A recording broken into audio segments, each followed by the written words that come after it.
ay xale doon manifester ñu boom leen. waaw je crois que amul benn homme politique bu souhaité wul ñu leeral ko il faut ñu leeral ko. voilà après nag bu ñu eggee foofu nag ci boobaalee peut-être loi d'amnistie bi di am son sens. waaw. am na solo ñu jàll ci suñu ñaareelu thème rek waxtaanee ci li nga xam ne mooy la reddition des comptes bi mu commencé nag yàgg na gis nañ li nga xam ne mooy sortie procureur yi ak li nga xam ne mooy arrestation yi ñu wax ak ñi nga xam ne ñu ngi commencé cautionner mais boobu ba léegi inquiété wuñu benn ministre ñi nga xam ne ñoo fi nekkoon di l'ancien régime mais actuellement ñu gis ne li nga xam ne mooy assemblée nationale à travers li nga xam ne mooy haute cour de justice bi ñu jëmmaal fi mu toll nii ñu ngi commencé topp ay ministres ci wàllu mise en accusation bi ñu ngi ci doon cité lu toll ci 5 ministres mais ñi ci gën a xam bokk na ci ki nga xam ne mooy Mansour Faye ki nga xam ne mooy Ismaïla Madior Fall mais ñooñu fi mu toll nii mu mel ni assemblée nationale commencé na jublu ci seen ay dossier bu baax a baax. Omar. scandale yi bëri na. bëri na trop. moo tax reddition des comptes bi. gannaaw bi ñu woowee et dit dans le cadre du dossier wu force Covid waaye.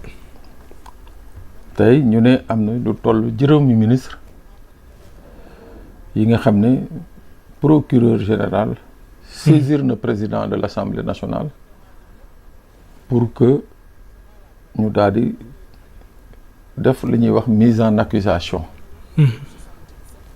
créer bureau assemblée wala réunir suba ci ajuma. ci ay fan yu néew commission bi réunir le 8 plénière bi. pour li ñuy wax mise en accusation ministres yooyu. mais damay fàttali rek ni que ministres yooyu ñoom ñëpp. du affaire Covid bi moo leen concerné. waaw am na ko nga xam ne Covid concerné wu ko. mooy Ismaïla bëgg naa sax après ñu ñëw ci dossier bi. waaw donc loolu ça va être. néew ma une première. parce que kaaw Idrissa Seck amoon na fi. mais loolu règlement de compte politique la woon. entre Abdoulaye Wade ak Idrissa Seck. la preuve fu mu mujjee protocole de Rebeuss. ci protocole de Rebeuss la mujjee. maa la joxoon lii jox ma lii boo ma joxee lii ñu génnee la boo ma joxul lii ainsi de suite. mais lii moom liñ ciy ñaan. mu bañ a nekk protocole de Rebeuss. dem jusqu'au bout. waaw parce que Omar li ñuy wax ak fonds yi nga xam ne nañuy wax moom la Sénégal ñàkk. Sénégalais yi waroon ci bénéficier wu. jàpp naa ne que la justice doit faire son travail et tirer tout cela au clair. ku def ñu teg la daan ku deful ñu bàyyi la nga ñibbi mais également. Omar xam nga mbir mi lu muy gën a lu muy yokk ci mbirum reddition des comptes ak privilège des juridictions. Omar dafa mel ne ñun sunu charte réew. waaw dafa am nit ñi nga xam ne dafa leen privilégié. ok loolu moo am sax. waaw parce que man mënuma comprendre waa ji bu ñëwee sàcc portable léegi. ñu jël yóbbu ci yoon bu ne waa portable maa ngi dama koy delloo ñu ne ko sàcc nga ba pare. muy wàllum caution yi. maa ngi ñëw foofu. ñu ne ko yow sàcc nga ba pare waaw sàcc naa d'accord naa mais dama koy delloo ñu ne leen noonu doo ko delloo même boo ko delloo dañ lay tëj kaso. am beneen xeetu sénégalais ñu ne leen waaw yow boo sàccee. yow du tribunal moo lay àtte. yow maanaam mun nga sàcc waaye boo sàccee tribunal du la àtte yow il faut ñu yóbbu la fii assemblée. assemblée de réunir après bu ñu fa paree def li mise en accusation après. bu ñu eggee ci cappaandaw ga bu ñu lay inculpé bu ñu neexee ñu ne la waaw mun nga joxe caution ñu bàyyi la nga ñibbi mais Omar mais finalement. képp kuñ fi nommé ministre bu la neexee nga toje après bu ñu yóbbu la haute cour de justice xaar ba moment kii nga dem cautionné. d'autant plus que li ngay toje mën nga ci lijjantiwaat ay milliards. ah mais bien sûr. mais c'est-à-dire man ba léegi je me dis que des fois sunu lois yi tamit elles sont tellement obsolètes. ba dañ ko war a xoolaat bu baax a baax ba nga xam ne un ministre peut être poursuivi par un procureur de la République flagrant délit bu amee waaw mais tey xoolal temps bi ñu war a jël lu yëpp di convoquer nangam sangam li yëg lépp ñu naan ki koy woowee privilège de juridiction mais privilège bi kay mooy kay ñu nommer le ministre jox la oto jox la ay oto di la fay lu cher jox la kër jox la c'est-à-dire maanaam loolu mooy privilège bi mais munoo amaat beneen privilège ci ay fautes yi nga xam ne yaa ko tey commettre ko je sais pas xaw ma ndax comprendre naa bu baax a baax waaw c'est-à-dire yow déjà ñu nommé la parmi 18 millions de Sénégal privilège la ñu lay entretenir sa njaboot di la fay lu cher oto bu cher téléphone yu cher lépp lu cher ñu yëkkati ko jox la waaw yow sa biir liggéey nga tojee nga tey ko toje ñu ne waaw ba léegi toje nga mais yow procureur du la àtte tribunal ordinaire yi tribunal waaw yow dañuy créer benn commission assemblée ainsi de suite je crois que loolu bokk na ci li nga xam ne moo tax nit ñi di toje bu baax bu ñu leen nommé ministre ak DG di toje yooyu si la bokk parce que ils se disent que ci mujjantal ga ay politique nañu rek après dañ koy lijjanti ñun suñu biir. d'autant plus que yi fi jaar yëpp dañ ko lijjanti. moo tax ma ne lii dafa war a nekk une leçon. ministre wala DG bu fi tojee procureur saisiru auto-saisiru comme ni muy auto-saisiru ci sàcckatu ginaar bi dóor ko ci kaso bi. waaw loolu daal xalaat naa ni bokk na ci mécanisme yi nga xam ne dana wàññi détournement yi nga xam ne moom la ñuy gis parce que Umar yomb na trop. yomb na dafa yomb.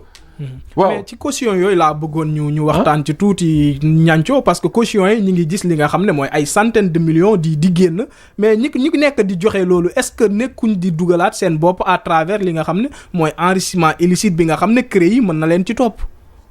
non CREI yi amatul. non dama jum OFNAC mën na leen ci topp. waaw OFNAC tey bu dee logique pour logique. waay man de xam naa ne. fonctionnaire bu ñu ne indi 400 millions wala 100 millions 150 millions nga indi ko. ci fonctionnaire. ci yoon laa wax de ci yoon. oui. procureur de la République wala procureur financier war na poser ay questions. waaw OFNAC waaw dama bëgg ngeen saytul ma Pape Sané mii. waaw 150 millions yi mu cautionné fan la ko jëlee. oui moo tax ma ne am na yeneen dossiers yu leen di xaar.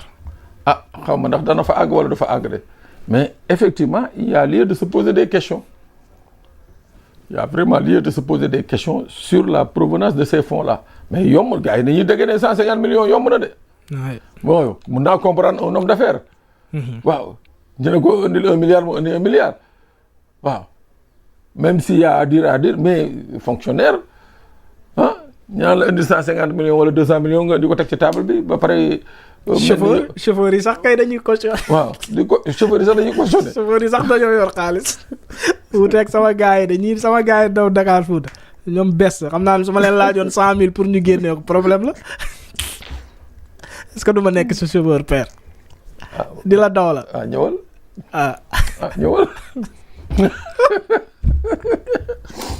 mais en tout cas affaire yomb na. très sincèrement yomb na je crois que war nañu xoolaat. les lois. Parce que ça n'encourage pas les gens à pratiquer ce qu'on appelle une bonne gouvernance parce que sàcc bi dafa yomb quoi. dafa yomb. dafa yomb dans la mesure où s'il y a pas de l'impunité xam nañ ne que bon daanaka pour la plupart fu mu mujjee.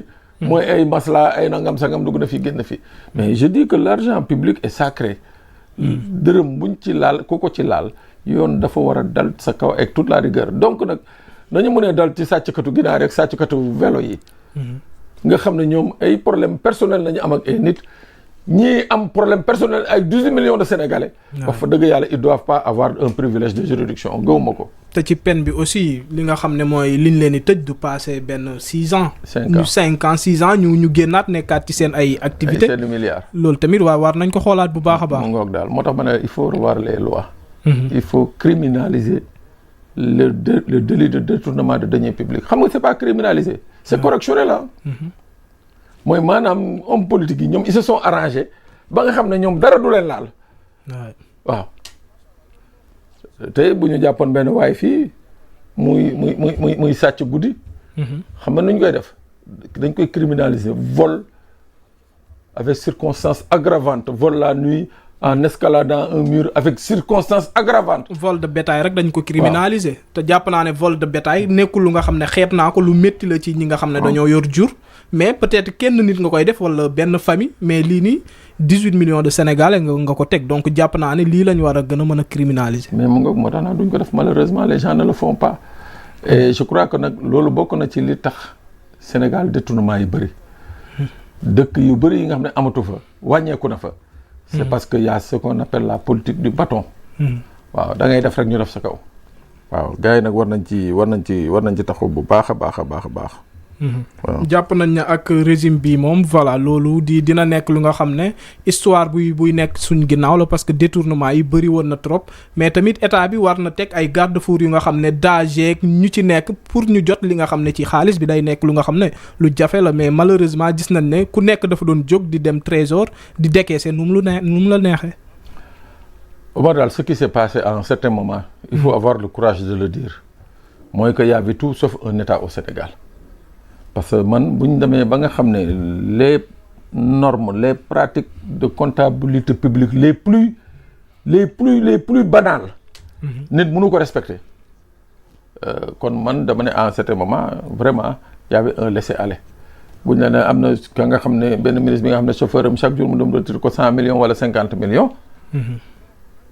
après les gens essaient de justifier ça mais c'est parce que quelque part. mooy que à un certain moment la république n'était plus une république benn pëcc xoola woon et voilà c'était la porte ouverte à tous les habits ku ci nekk foo mun a dugal sa loxo ba génne rek dugalal ba mun a dugal ñaari loxo nga dugal ba mun a dugal ñaari loxo ak ñaari tànk nga dugal mais c'est ce qui s'est passé moo tax cette prévarication des deniers publics là toll fi mu toll nii mais on peut pas bàyyi muy continuer comme tu le dis tey jii le bonhomme va voler des milliards mu ñëw taxaw ñu yóbbu ko jaabantaloo ko peut-être il va cautionner ñu nangu cautionnement bi bu nangu loolu dem tëdd kaso benn 3 ans buñ ko tëjee 5 ans mu tëdd 3 ans ne dafa feebar sëriñ si ñaan ku nekk ñaan ñu bàyyi ko mu génn waa ji génn ñëw taxaw di galaya en fait c'est ça le problème fondamentalement du problème c'est-à-dire du Sénégal mooy l'impunité. ku ci nekk xam nga ni li ngay def du mujj fenn. moo tax nag ce pouvoir là a une obligation morale vis-à-vis des Sénégalais mooy lañ doon wax ne du mujj fenn il faut mu mujj fenn. pour une fois waaw il faut mu am njeexital ba nga xam ne ñii ko doon def tey bu ñu nommé Omar mu ne chut am naa problème. waaw bu xëyee gis Pape Sané ñëw taxaw naan ko way dama bëgg nga jëndal ma fii wala dama bëgg nga dugal ma fii wala dama mën a ko non mënuma ko. tant que egguñu ci sëyu culture boobu administrative Omar on perd notre temps. voilà et là. c'est un legs bi nga xam ne président Bassirou Diomaye Faye son premier ministre son gouvernement war nañ ko bàyyi aux générations futures. fexe ba nga xam ne dañ naan Sénégal. doo fa dégg boo fa dégg détournement ren balaa ngaa dégg détournement. la preuve Omar je te fais juste une liste des scandales yi nga xam ne fii am na fii. xoolal le scandale des 80 milliards de AHS. 80 milliards mu ngi fii ba tey. scandale SAR. 40 milliards bu affaire Locafrique boobu. scandale Big Togo Adama Big Togo 12 milliards. scandale ArcelorMittal 2500 milliards. scandale convention Teranga Gold 301 milliards. scandale armement 45 milliards. scandale foncier plateau. scandale building administratif 48 milliards. scandale Prodac scandale Mira c'est-à-dire affaire yi dafa dem ba jéggi dayoo. y a une vingtaine de scandales yi nga xam ne. soo ko calculer rek toll na ni budget Sénégal. mais nag Macky Sall pour mu fal la il faut nga nekk géré di toje de. non moom dafa spécial sama grand dafa spécial. moom ndaanaan la de soo tojewul nekkoo cerveau nii du la jël de. non moom vraiment loo ko bañ xam ne ndaanaan la quoi moom il faut que nga ñeme daal. waaw te da nga koy xool nag buñ ne waa ji épinglé na ko. rapport épinglé na ko xoolal semaine bi ciy topp waa ji bu doon directeur la wala kii jëlee na ko fa nommé ko ministre bu doon ministre bu simple la mu jël ko nommé ko ministre bu gën a fort waaw moom c'était ça sa pratique. moo tax nag moo ñu yóbbu fi moo tax nag gars yi di kaas nii man bu nee naa leen bu dee da ngeen di mere bu leen mere kenn ku dul Macky Sall. waaw parce que yii yëpp mu leen ci dugal. Voilà. ñu waxtaan ci beneen ministre.